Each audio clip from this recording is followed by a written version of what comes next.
Hello friends, നമുക്കിന്ന് 7ാം ക്ലാസ്സിൻ്റെ Hindi class നോക്കാം. കഴിഞ്ഞ ക്ലാസ്സിൽ കുറച്ച് ആക്ടിവിറ്റീസ് ഒക്കെ തന്നിട്ടുണ്ടായിരുന്നു. അപ്പോൾ എല്ലാവരും ഇത് ചെയ്തോ? അതിൻ്റെ ആൻസേഴ്സ് നമുക്ക് നോക്കാം. ശരി, നിങ്ങളുടെ ഉത്തരം ഒന്ന് നോക്കിയാലോ. സമാനർത്ഥവ. അപ്പം സമാനമായിട്ടുള്ള ആ വാക്കിന് കവിതയിലുള്ള, അതായത് നമുക്ക് ഒരു കോളത്തിൽ കുറച്ച് വാക്കുകൾ തന്നിട്ടുണ്ട്. ആ വാക്കിൻ്റെ അതേ അർത്ഥമുള്ള വാക്കുകൾ കവിതയിൽ നിന്ന് തിരഞ്ഞെടുക്കാനായിരുന്നു. അപ്പോൾ അതിൻ്റെ ഉത്തരം ഇതാണ്.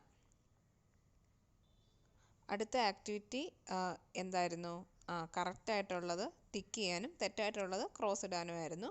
അതിൻ്റെ ആൻസേഴ്സ് നമ്മൾ ഓൾറെഡി ഡിസ്കസ് ചെയ്തതാണ്. നമുക്ക് നോക്കാം.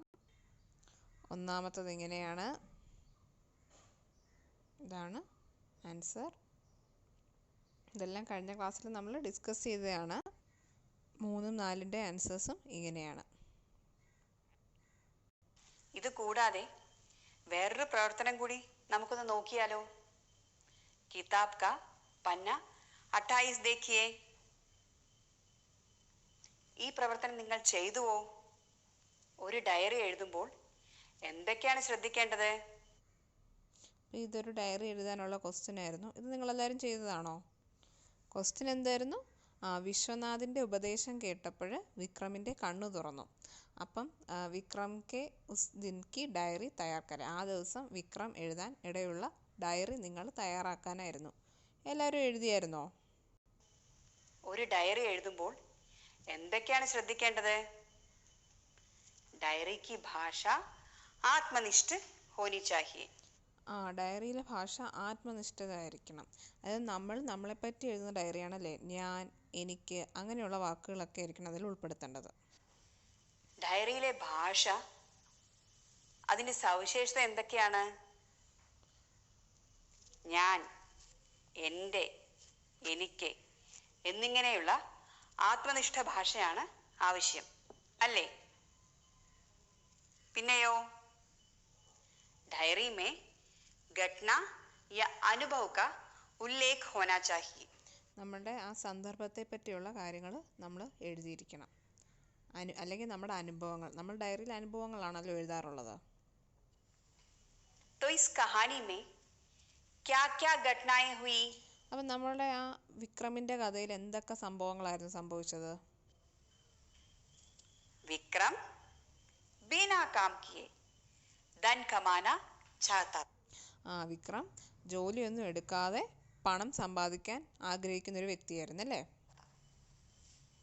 ഉസ്നെ കിസാൻ സെ മദത് മാംഗി. അയാൾ പോയിട്ട് ഒരു കർഷകൻ്റെ അടുത്ത് ചോദിച്ചു, ഇതിനൊരു പോംവഴി പറഞ്ഞു തരുമോ എന്ന്. കിസാൻ നെ വിശ്വനാഥ് സെ മിൽനെ കോ കഹാ. അപ്പോൾ കർഷകൻ എന്ത് പറഞ്ഞു? ഗ്രാമത്തിൻ്റെ ആ അറ്റത്ത് വിശ്വനാഥൻ എന്ന് പറഞ്ഞ ഒരാൾ താമസിക്കുന്നുണ്ട്. അയാൾക്കൊരു പക്ഷേ നിങ്ങളെ സഹായിക്കാൻ സാധിക്കും. അപ്പോൾ വിശ്വനാഥിനെ പോയി കാണാൻ കർഷകൻ പറഞ്ഞു. വിശ്വനാഥ് നെ ശരീർ കാ അംഗ് ബേച്ച്കർ ജൽദി ധൻ കമാനെ കാ ഉപായ് ബത്തായ. അപ്പോൾ വിശ്വനാഥൻ എന്താണ് ചെയ്തത്? തൻ്റെ ശരീരഭാഗങ്ങൾ ഏതെങ്കിലുമൊക്കെ വിറ്റ് പെട്ടെന്ന് പണം ഉണ്ടാക്കാനുള്ള ഉപായമാണ് വിക്രമിന് പറഞ്ഞു കൊടുത്തത്. ഈ സംഭവങ്ങളൊക്കെയല്ലേ ഉണ്ടായത്. ഇനി എന്താണ് വേണ്ടത്? കഥാപാത്രത്തിന്റെ ചിന്തകളും മനോവികാരങ്ങളുമാണ് ആവശ്യം. ആരാണ് കഥാപാത്രം? വിക്രം, അല്ലേ? അപ്പോ വിക്രമിന്റെ ചിന്തകളും മനോവികാരങ്ങളുമാണ് വേണ്ടത്. എന്തൊക്കെയാവാം വിക്രമിന്റെ ചിന്തകൾ? അപ്പോൾ ഇവിടുത്തെ കഥാപാത്രമായ വിക്രമിൻ്റെ ചിന്തകളും വിചാരങ്ങൾ, അല്ലെങ്കിൽ അയാളുടെ മനോഭാവം എന്തായിരിക്കും? ഈ സ്വാമിയല്ല, വിശ്വനാഥൻ ഇങ്ങനെ അയാൾക്ക് പറഞ്ഞു കൊടുത്ത കാര്യങ്ങളെ പറ്റിയൊക്കെ അയാൾ ചിന്തിക്കില്ല. അയാൾ അത് കേട്ട് ആശ്ചര്യപ്പെടുകയും അവസാനം അയാളുടെ കണ്ണ് തുറക്കുകയാണ് ചെയ്തത്. ജൽദി ധൻ കമാനെ കാ കോയി ഉപായ് നഹീ ഹൈ. അപ്പം അതിൽ നിന്ന് അയാൾക്ക് എന്ത് മനസ്സിലായി? പെട്ടെന്ന് പണം ഉണ്ടാക്കാനുള്ള ഒരു ഉപായവും ഇല്ല. ജീവൻ മേ മെഹനത് കാ ബഡാ മഹത്വ ഹൈ. ജീവിതത്തിൽ മെഹനത്ത്, കഷ്ടപ്പാടല്ലെങ്കിൽ പരിശ്രമത്തിന് വളരെ വലിയ വിലയാണുള്ളത്. വളരെ മഹത്വമുള്ളതാണ് പരിശ്രമം എന്നത്. അപ്നാ ശരീർ ഹി ഏക് അൻമോൽ ഖസാന ഹൈ. നമ്മുടെ സ്വന്തം ശരീരം തന്നെ ഒരു അമൂല്യമായ ഖജനാവാണ്. ഇതൊക്കെയാവും വിക്രമിന്റെ ചിന്തകൾ അല്ലേ? അപ്പോൾ ഡയറിയിൽ ഡേറ്റ് എന്തായാലും നമ്മൾ ഏത് ദിവസമാണ് എഴുതുന്നത് എന്നുള്ള ഡേറ്റ് എല്ലാം എഴുതിയും വേണം അല്ലേ? അപ്പോൾ ഡയറിയിൽ ഭാഷ ആത്മനിഷ്ഠിതമായിരിക്കണം. അതുപോലെ ഘടനയും, അതായത് എന്ത് സംഭവം നമ്മുടെ അനുഭവത്തെ പറ്റിയാണ് ഡയറിയിൽ എഴുതുന്നത്, അപ്പോൾ ആ അനുഭവം എഴുതണം. അതുപോലെ തന്നെ പാത്രോം ക വിചാർ, അത് എഴുതുന്ന അയാളുടെ മനോഭാവവും അയാളുടെ ചിന്തകളും എല്ലാം അതിൽ ഉൾപ്പെടുത്തണം. പിന്നെ ഏറ്റവും ഇമ്പോർട്ടൻ്റ് ആയിട്ട് ഡയറിയിൽ ഡേറ്റും വേണം.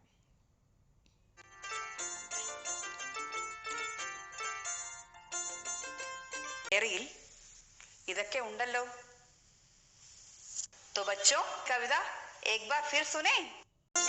ഇപ്പോൾ കഴിഞ്ഞ ക്ലാസ്സിൽ എല്ലാവരും കവിത വായിച്ചു നോക്കിയായിരുന്നോ? അപ്പോൾ ഒന്നുകൂടി എല്ലാവരും വായിച്ചു നോക്കണം. അച്ഛാ ബച്ചോ, ഈ കവിതയിലെ ഏത് വരി വരെയാണ് നമ്മൾ കഴിഞ്ഞ തവണ പഠിച്ചത്? ആഖിർ ഉസ്കി മെഹനത് ബേക്കാർ നഹീ ഹോത്തി, കോശിഷ് കർനെ വാലോं की कभी हार नहीं होती. कविता की इन 8 पंक्तियों से हमने क्या सीखा? നമ്മൾ കവിതയുടെ ഈ 8 വരികൾ പഠിച്ചല്ലേ? ഇതിൽ നിന്ന് നമ്മൾ എന്താണ് പഠിച്ചത്?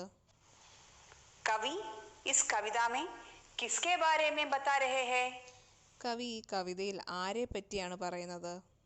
कवि इस कविता में परिश्रम के महत्व के बारे में बता रहे हैं. പരിശ്രമത്തിന്റെ മഹത്വത്തെ പറ്റിയാണ് കവി പറയുന്നത് അല്ലേ? तो लक्ष्य प्राप्ति के लिए हमें क्या करना चाहिए? അപ്പം നമ്മൾ നമ്മുടെ ലക്ഷ്യത്തിൽ എത്തിച്ചേരാനായിട്ട്, ലക്ഷ്യസ്ഥാനത്ത് എത്തിച്ചേരാനായി നാം എന്തെല്ലാം ചെയ്യണം? लक्ष्य प्राप्ति के लिए हमें निरंतर परिश्रम करना चाहिए. നിരന്തരമായ പരിശ്രമം ചെയ്യണം. अगर इस बीच हार का भी सामना करना पड़े तो भी डरना नहीं. ഇങ്ങനെ ലക്ഷ്യസ്ഥാനത്ത് എത്തുന്ന പരിശ്രമത്തിൻ്റെ ഇടയ്ക്ക് നമ്മൾ എപ്പോഴെങ്കിലും തോറ്റുപോയാൽ നാം പേടിക്കരുത്. वो हार भी एक जीत है. ആ തോൽവിയും ഒരു ജയമാണ്. പരാജയങ്ങളെ പേടിച്ച് ഒരിക്കലും ഒളിച്ചോടരുത്.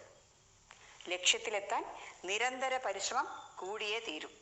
നമുക്ക് ഇനി അടുത്ത വരികൾ വായിച്ചാലോ? असफलता एक चुनौती है, इसे स्वीकार करो.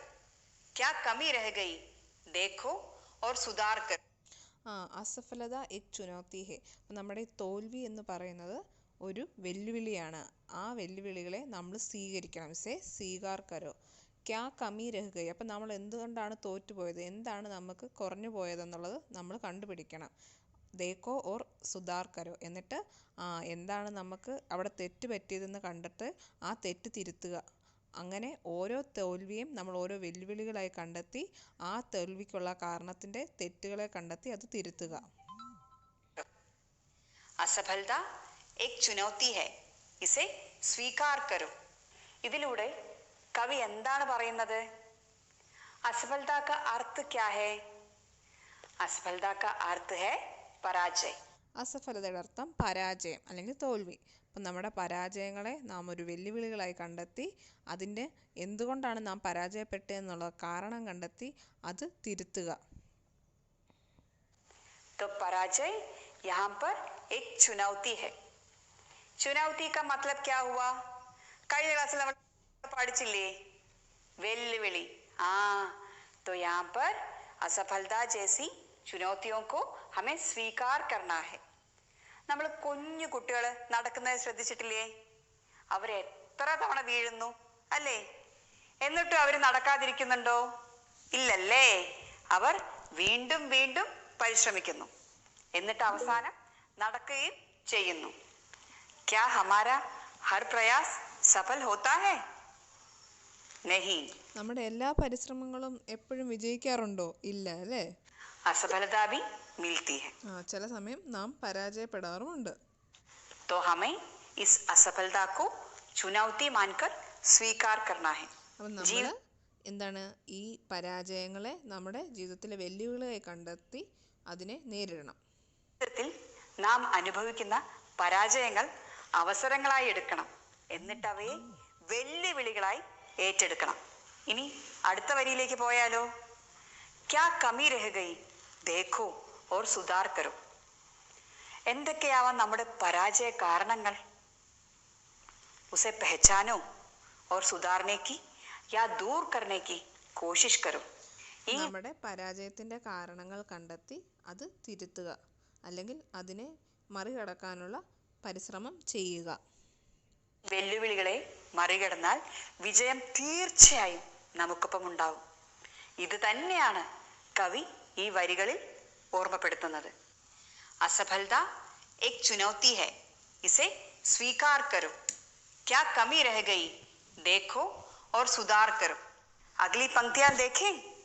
जब तक न सफल हो नींद चैन को त्यागो तुम.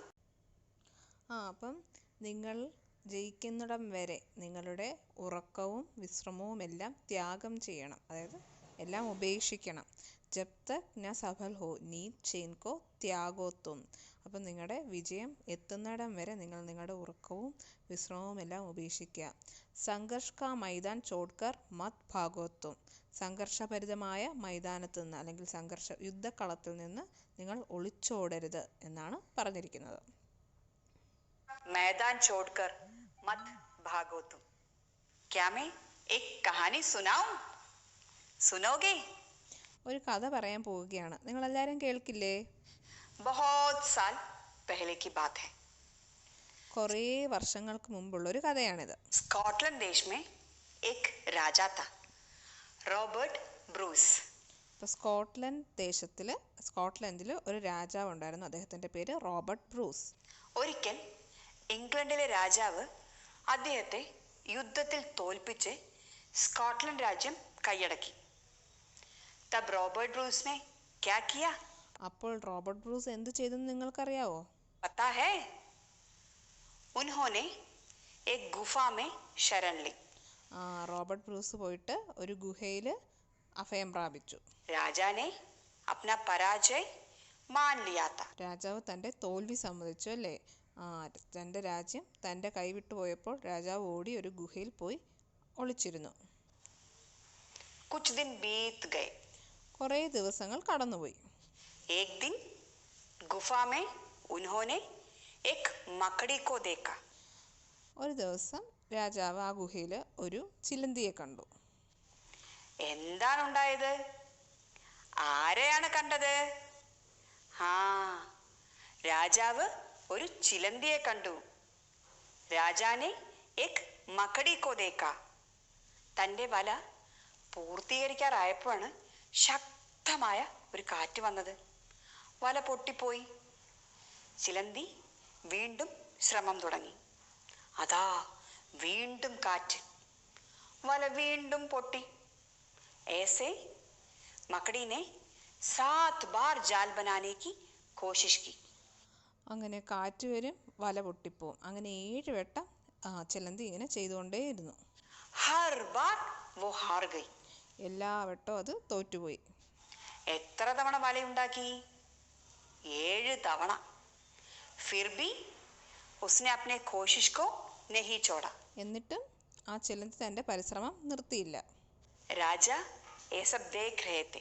രാജാവ് ഇതെല്ലാം കാണുന്നുണ്ടായിരുന്നു. എന്നിട്ട് ചിന്തിക്കാൻ തുടങ്ങി. एक बार पराजित होने से मैं डरकर गुफा में छिप गया. ഒരു വട്ടം പരാജയപ്പെട്ടപ്പോഴേക്കും ഞാൻ പേടിച്ചോടി ഈ ഗുഹയിൽ ഒളിച്ചിരുന്നു. लेकिन एक छोटी सी मकड़ी ने 7 बार अपने जाल टूटने के बाद भी अपने कोशिश को नहीं छोड़ा. പക്ഷേ ഇത്ര ചെറിയ പ്രാണിയായ ഈ ചിലന്തി 7 വട്ടം പ്രയത്നിച്ചു തൻ്റെ വല കെട്ടാൻ. എന്നിട്ടും അത് തോറ്റുപോയിട്ടും തൻ്റെ പരിശ്രമം അത് വേണ്ടെന്ന് വെച്ചില്ല. यह देखते देखते राजा में एक नया विश्वास आया. ഇത് കണ്ട് രാജാവിൻ്റെ ഉള്ളിൽ പുതിയൊരു വിശ്വാസം ഉടലെടുത്തു. उन्होंने पूरी तैयारी की और इंग्लैंड से युद्ध करके अपना देश वापस ले लिया. രാജാവ് എല്ലാ തയ്യാറെടുപ്പും എടുത്ത് ഇംഗ്ലണ്ടുമായിട്ട് യുദ്ധം നടത്തി തൻ്റെ രാജ്യം തിരിച്ചെടുത്തു. പിന്നെയോ ആ രാജാവ് കുറേ കാലം തൻ്റെ രാജ്യം ഭരിച്ചു. പിന്നീട് ഒരിക്കൽ അദ്ദേഹം തൻ്റെ ഡയറിയിൽ ഇങ്ങനെ കുറിച്ചിട്ടു. എന്താണെന്നറിയോ? പരിശ്രമിക്കൂ, വീണ്ടും വീണ്ടും പരിശ്രമിക്കൂ, നമ്മൾ വിജയിക്കും. കഥ ഇഷ്ടായോ? ഈ കഥയിൽ എന്തിനെ കുറിച്ചാ പറയുന്നത്? പരിശ്രമത്തെക്കുറിച്ച് അല്ലേ? നമുക്ക് വീണ്ടും വരികളിലേക്ക് പോയാലോ? जब तक न सफल हो नींद चैन को त्यागो तुम ജയം ഉണ്ടാകുന്നിടം വരെ നിങ്ങൾ നിങ്ങളുടെ ഉറക്കവും വിശ്രമവും ത്യാഗം ചെയ്യുക. संघर्ष का मैदान छोड़कर मत भागो तुम. സംഘർഷ് കാ മൈതാൻ എന്നിവിടെ ഉദ്ദേശിക്കുന്നത് യുദ്ധഭൂമിയാണ്. ഒരിക്കലും നിങ്ങൾ യുദ്ധഭൂമി വിട്ട് ഓടിപ്പോകരുത്. अभी देखो അതായത് നിങ്ങളുടെ വെല്ലുവിളികളെ ഭയന്ന് നിങ്ങൾ ഓടരുത്, ആ വെല്ലുവിളികളെ നേരിടുക എന്നുള്ളതാണ് ഉദ്ദേശിക്കുന്നത്. न सफल हो नींद चैन को त्यागो तुम. क्या मतलब है? हमें सफल होने तक नींद और चैन को छोड़कर कोशिश करनी है. नींद का अर्थ तो आप जानते हैं. നീന്തിന്റെ അർത്ഥം നിങ്ങൾക്ക് എല്ലാവർക്കും അറിയാം അല്ലേ? सोना. ഉറങ്ങുക. चैन का अर्थ क्या है? ചേൻ എന്താണ്? शांति. मन की മൻ കി ശാന്തി അല്ലെങ്കിൽ വിശ്രമം എന്നുള്ള അർത്ഥം. ശാന്തി. നമ്മൾ പറയാറില്ലേ ഊണ് ഉറക്കം ഉപേക്ഷിച്ച് പരിശ്രമിക്കാൻ. സഫൽ ഹോനെ തക് നീന്ത് ഓർ ചൈൻ കോ ചോഡ്കർ കോശിഷ് കർനി ഹൈ. ഇവിടെ കവി എന്ത് ത്യജിക്കാനാണ് പറയുന്നത്? അതെ, വിജയം കണ്ടെത്തുന്നിടം വരെ എന്ത് ത്യജിക്കണമെന്നാണ് പറയുന്നത്? നമ്മുടെ ഊണും ഉറക്കവും എല്ലാം ത്യജിക്കണമെന്ന്. नींद और चैन को छोड़ने के लिए कह रहे हैं. क्यों नींद और चैन को छोड़ना है या त्यागना है? എന്തിനാണ് നമ്മൾ ഉറക്കത്തെ ത്യാഗം ചെയ്യാൻ പറയുന്നത്? क्योंकि सफल होने तक हमें प्रयत्न करना है. കാരണം നമ്മൾ നമ്മുടെ വിജയം കണ്ടെത്തുന്നിടം വരെ നമ്മൾ പ്രയത്നിച്ചുകൊണ്ടേയിരിക്കണം. കാരണം വിജയത്തിലേക്ക് യാതൊരു കുറുക്കുവഴികളും ഇല്ല. ഉറുമ്പുകളെ പോലെ പരിശ്രമിക്കുക മാത്രമാണ് വഴി. അതിന് ഉറക്കവും വിശ്രമവും ഉപേക്ഷിക്കുക തന്നെ വേണം. സപ്ന वो नहीं जो आप नींद में देखते हैं. वो एक ऐसी चीज है जो आपको नींद ही नहीं आने देती. അബ്ദുൽ കലാമിൻ്റെ വളരെ മനോഹരമായ വാക്കുകളാണിവ. എന്താണ്? നമ്മളെ ഉറക്കത്തിൽ കാണുന്നതല്ല സ്വപ്നം, നമ്മളെ ഉറങ്ങാൻ അനുവദിക്കാത്തതാണ് നമ്മുടെ സ്വപ്നം എന്നാണ് ഇവിടെ പറഞ്ഞിരിക്കുന്നത്. ആര് പറഞ്ഞ വാക്കുകളാണിവ? നമ്മുടെ മുൻ രാഷ്ട്രപതി ഡോക്ടർ APJ അബ്ദുൽ കലാമിന്റെ വാക്കുകളാണ്. എന്താണ് ഇതിനർത്ഥം? സപ്ന വോ നഹി ജോ ആപ് നീന്ത് മേ ദേഖ്തേ ഹൈ. നിങ്ങൾ ഉറക്കത്തിൽ കാണുന്നതല്ല നിങ്ങളുടെ സ്വപ്നം. ഉറങ്ങുമ്പോൾ കാണുന്നതല്ല സ്വപ്നം. പിന്നെയോ? वो एक ऐसी चीज है जो आपको नींद ही नहीं आने देती. നമ്മെ ഉറങ്ങാൻ അനുവദിക്കാത്തതാണ് സ്വപ്നം. बच्चों, जीवन एक संघर्ष का मैदान है. संघर्ष का मैदान मतलब क्या है? ജീവിതം ഒരു സംഘർഷഭരിതമായ മൈതാനമാണ്. അപ്പോൾ ഇവിടെ സംഘർഷഭരിതമായ മൈതാനം എന്ന് പറഞ്ഞാൽ ഒരു യുദ്ധക്കളമാണ് അല്ലേ? അതായത് വെല്ലുവിളികൾ നിറഞ്ഞ ഒരു മൈതാനമാണ് ജീവിതം. യുദ്ധഭൂമി. സംഘർഷ കാ मैदान का अर्थ है യുദ്ധഭൂമി. യുദ്ധത്തിനിടയിൽ യുദ്ധക്കളം വിട്ടു പോകുന്നവരെ എന്താണ് വിളിക്കുക? ഭീരുക്കൾ എന്നല്ലേ?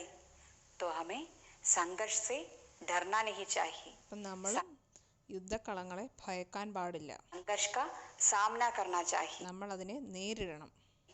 तो कवि यहाँ पर नींद चैन को छोड़कर संघर्ष का सामना करके विजय हासिल करने को कह रहे हैं. അപ്പോൾ കവി ഇവിടെ നാം നമ്മുടെ ഊണും ഉറക്കവും എല്ലാം ഉപേക്ഷിച്ച് പരിശ്രമം ചെയ്ത് നമ്മളുടെ വെല്ലുവിളികളെ നേരിടണമെന്ന്, ആ വെല്ലുവിളികളെ നേരിടാൻ വേണ്ടി നമ്മൾ പരിശ്രമിക്കുകയും അതിലൂടെ നമ്മൾ വിജയം കണ്ടെത്തുകയും വേണമെന്നാണ് കവി പറയുന്നത്.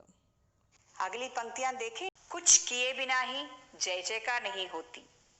कोशिश करने वालों की कभी हार नहीं होती. ഒന്നും ചെയ്യാതെ നേടുന്ന വിജയം എന്താണ്? ആ വിജയത്തിൽ നമുക്ക് സന്തോഷിക്കാനാവുകയില്ല. അതുപോലെ പരിശ്രമിക്കുന്നവൻ ഒരിക്കലും തോൽക്കുകയുമില്ല. का मतलब क्या है? किसी की जय जयकार कब होती है? ജയ് ജയകാറിന്റെ അർത്ഥം എന്തായിരിക്കും? ആരെങ്കിലും ഒക്കെ സന്തോഷിക്കുന്നത് എപ്പോഴാണ്? जीतने से. നമ്മൾ ജയിക്കുമ്പോഴാണ് സന്തോഷിക്കുക അല്ലേ? कर दिखाने से, विजय प्राप्त करने से, है ना? जब अपना देश या देशवासी किसी खेल में जीत कर आते हैं तो हम भारत की जय जयकार करते हैं. നമ്മുടെ ഇന്ത്യക്ക് വേണ്ടി ആരെങ്കിലും വിജയിച്ച്, ഇന്ത്യക്ക് വേണ്ടി എന്തെങ്കിലും മത്സരത്തിൽ ആരെങ്കിലും വിജയിച്ചു വരുമ്പോൾ നാം ഭാരതീയർ മുഴുവൻ സന്തോഷിക്കും, അതിൽ ആഹ്ലാദം കണ്ടെത്തും അല്ലേ? किसी की जय जयकार के लिए बहुत परिश्रम की जरूरत है. बच्चों, अपना लक्ष्य पूरा करने तक വിജയം കണ്ടെത്താനായിട്ട് ഒരുപാട് പരിശ്രമം ആവശ്യമാണ്. परिश्रम करो तभी विजय प्राप्त करोगी. നിങ്ങളുടെ ലക്ഷ്യസ്ഥാനത്ത് എത്താനായിട്ട് നിങ്ങൾ ഒരുപാട് പരിശ്രമിക്കുക. എങ്കിൽ മാത്രമേ നിങ്ങൾക്ക് വിജയം കണ്ടെത്താനാവുകയുള്ളൂ. तभी आपकी जय जयकार होगी. कोशिश करने वालों की कभी हार नहीं होती. പരിശ്രമിക്കുന്നവൻ ഒരിക്കലും തോൽക്കുകയില്ല. ഇത്ര നേരം നമ്മൾ എന്താണ് പറഞ്ഞത്? പരിശ്രമിക്കാതെ ഒരിക്കലും വിജയം നമ്മെ തേടിയെത്തില്ല. ഒരിക്കൽ കൂടി കവിത കേട്ടാലോ?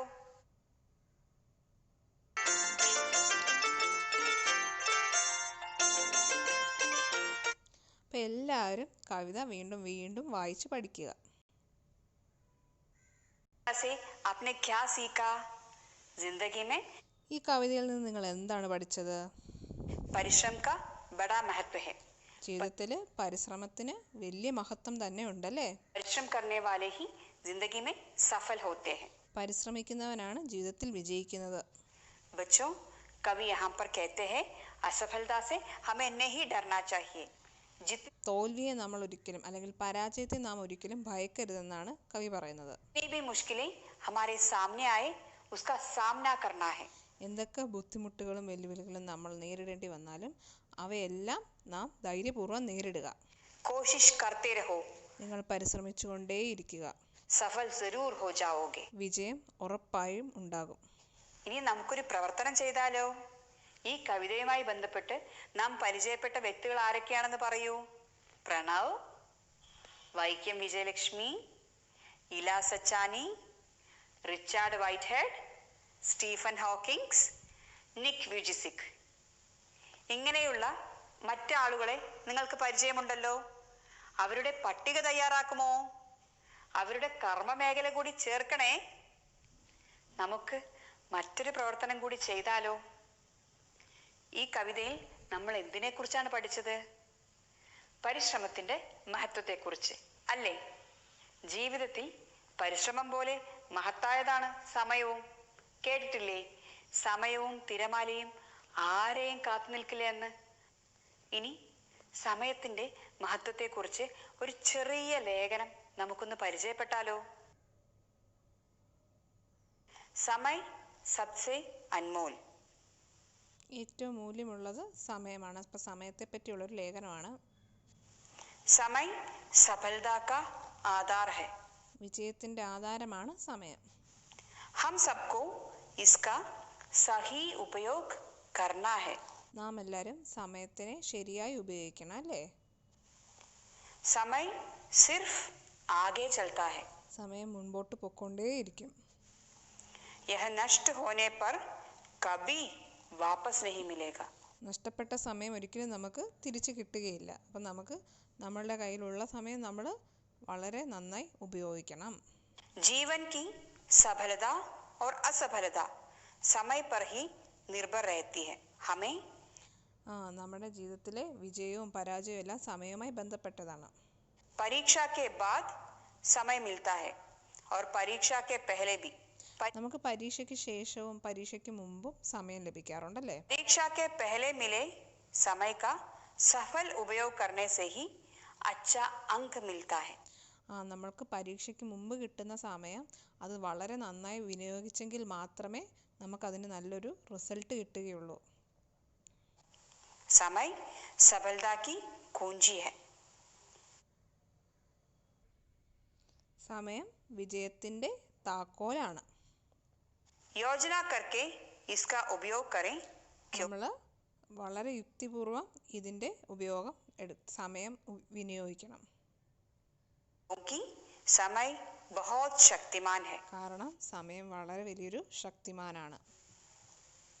समय मूल्यवान है. സമയത്തിന് വളരെയധികം മൂല്യമുണ്ടല്ലേ? धन से भी अनमोल है. അത് പണത്തെക്കാളും അമൂല്യമാണ് സമയം എന്ന് പറയുന്നത്. समय किसी से हम खरीद नहीं सकते. നമുക്ക് ആരിൽ നിന്നും സമയം വാങ്ങാൻ സാധിക്കുകയില്ല. समय किसी का इंतजार भी नहीं करता. സമയം ആരെയും കാത്തു നിൽക്കുകയും ഇല്ല. समय का सदुपयोग करके अपने सपनों को हम साकार करें. സമയത്തെ യുക്തിപൂർവം വിനിയോഗിച്ച് സമയം നല്ല രീതിയിൽ നമ്മൾ വിനിയോഗിച്ച് വേണം നമ്മൾ നമ്മുടെ സ്വപ്നത്തെ സാക്ഷാത്കരിക്കേണ്ടത്. നോക്കൂ, ഈ ലേഖനത്തിന്റെ തലക്കെട്ട് എന്താണ്? സമയ് സബ്സെ അൻമോൽ അല്ലേ? സമയം ഏറ്റവും മൂല്യമുള്ളത് എന്നാണ് ഇതിൻ്റെ തലക്കെട്ട് അല്ലേ? ഈ ലേഖനത്തിന് ഈ തലക്കെട്ട് എത്രമാത്രം അനുയോജ്യമാണ്? ഒരു തലക്കെട്ടിന്റെ സവിശേഷതകൾ എന്തൊക്കെയാണ്? തലക്കെട്ട് വിഷയത്തെക്കുറിച്ചുള്ള സൂചന നൽകുന്നതും ആകാംക്ഷയോടുകൂടി ലേഖനം വായിക്കാൻ പ്രേരിപ്പിക്കുന്നതുമാവണം അല്ലേ? लेख की शुरुआत कैसी लगी? लेख की शुरुआत आकर्षक होनी चाहिए.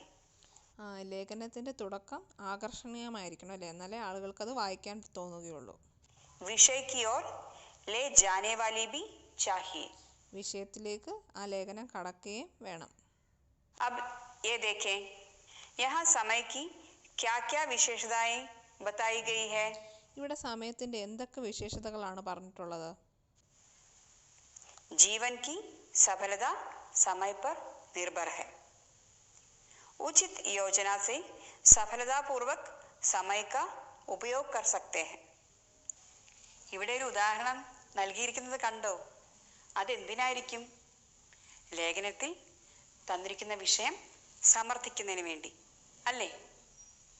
അവസാനമായി ലേഖനത്തിൽ എന്താണ് വേണ്ടത്? ഉപസംഹാരം.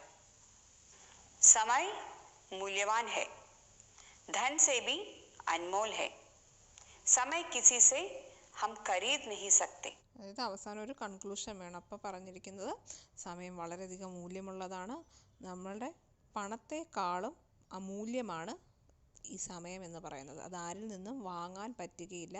സമയം ആരെ കാത്തു നിൽക്കുകയുമില്ല. സമയത്തിൻ്റെ നല്ല ഉപയോഗം ചെയ്ത് സമയം കറക്റ്റായിട്ട് വിനിയോഗിച്ച് അത് നമ്മുടെ സ്വപ്നങ്ങളെ സാക്ഷാത്കരിക്കാൻ വേണ്ടി ആ സമയത്തെ നമ്മൾ വിനിയോഗിക്കുക എന്നാണ് പറഞ്ഞിരിക്കുന്നത്. समय किसी का इंतजार भी नहीं करता. സമയനോ को हम साकार करें. നോക്കൂ, ഇതിന്റെ സവിശേഷത എന്താണ്? ലേഖനത്തിൽ ചർച്ച ചെയ്ത മുഴുവൻ കാര്യത്തെയും വിശകലനം ചെയ്ത ശേഷമുള്ള ക്രോഡീകരണമാണ് ഈ ഉപസംഹാരത്തിൽ. ഒരു ലഘുലേഖനം തയ്യാറാക്കേണ്ടത് എങ്ങനെയെന്ന് മനസ്സിലായല്ലോ. നമ്മുടെ പാഠപുസ്തകത്തിലെ പേജ് നമ്പർ 32 എടുക്കൂ. അതിൽ മെഹനത് കെ മഹത്വ പർ ലഘുലേഖ തയ്യാർ കറേ. അപ്പോൾ സമയത്തെ പറ്റിയിട്ടുള്ള ഒരു ലഘുലേഖയാണ് നമ്മളിപ്പോൾ വായിച്ചത്. അപ്പം എങ്ങനെയാണ് ആ ലേഖനം എഴുതിയേക്കുന്നതെന്നെല്ലാം ഇപ്പം അധ്യാപിക ചർച്ച ചെയ്തു. ഇനിയുള്ള ആക്ടിവിറ്റി മെഹനത് കെ മഹത്വ, പരിശ്രമത്തിൻ്റെ മഹത്വം, അതിനെപ്പറ്റി ഒരു ലഘുലേഖ തയ്യാറാക്കാനാണ്. मेहनत समाज सेवा में निरंतर, पेशे में जीवन लक्ष्य, शिक्षा में अपनी उन्नति, समाज की उन्नति, गुण अलसदा का शत्रु. इन बिंदुओं के आधार पर क्या हम एक लेख तैयार करें? അപ്പോൾ ഈ പോയിൻറ്റ്സ്, ഇവിടെ കൊടുത്തിരിക്കുന്ന പോയിൻറ്റ്സ് ഉപയോഗിച്ച് മെഹനത് കെ മഹത് എന്ന് പറഞ്ഞ തലക്കെട്ടിൽ നിങ്ങളൊരു ലഘുലേഖ തയ്യാറാക്കണം. बच्चों, इन बिंदुओं की सहायता से एक लघुलेख लिखें और अपने अध्यापकों को. അപ്പോൾ നിങ്ങൾ ഇതെഴുതി നിങ്ങളുടെ അധ്യാപകരെ കാണിക്കണം. ഇന്നത്തെ ക്ലാസ് ഇവിടെ അവസാനിക്കുകയാണ് കുട്ടികളെ. നിങ്ങൾക്കിത് യൂസ്ഫുൾ ആയിട്ട് തോന്നിയെങ്കിൽ നിങ്ങളുടെ ഫ്രണ്ട്സിന് എല്ലാവർക്കും ഷെയർ ചെയ്യുക. അതുപോലെ ഈ ചാനലിൽ ആദ്യമായിട്ടാണ് വന്നതെങ്കിൽ ഒന്ന് സബ്സ്ക്രൈബ് ചെയ്യുക. താങ്ക്